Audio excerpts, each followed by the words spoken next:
The reality al-Haqqah, in the name of God, the gracious, the merciful. The reality. What is the reality? What will make you understand what the reality is?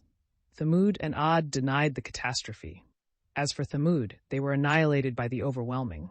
And as for Ad, they were annihilated by a furious, roaring wind. He unleashed it upon them for 7 nights and 8 days in succession. You could see the people tossed around as though they were stumps of hollow palm trees. Can you see any remnant of them? Then Pharaoh came, and those before him, and the overturned cities steeped in sin.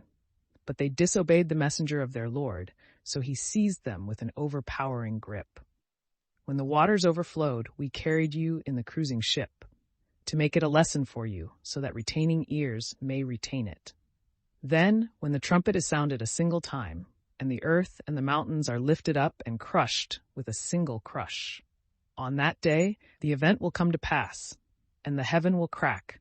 So on that day it will be frail, and the angels will be ranged around its borders, while 8 will be carrying the throne of your Lord above them that day. On that day you will be exposed, and no secret of yours will remain hidden. As for him who is given his book in his right hand, he will say, "Here, take my book and read it.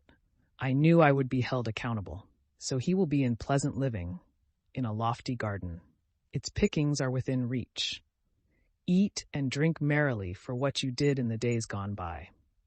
But as for him who is given his book in his left hand, he will say, "I wish I was never given my book, and never knew what my account was. If only it was the end. My money cannot avail me. My power has vanished from me." Take him and shackle him, then scorch him in the blaze. Then in a chain which length is 70 cubits tie him up, for he would not believe in God the Great. Nor would he advocate the feeding of the destitute. So he has no friend here today, and no food except scum, which only the sinners eat. Indeed, I swear by what you see, and by what you do not see. It is the speech of a noble messenger, and it is not the speech of a poet, little do you believe, nor is it the speech of a soothsayer, little do you take heed.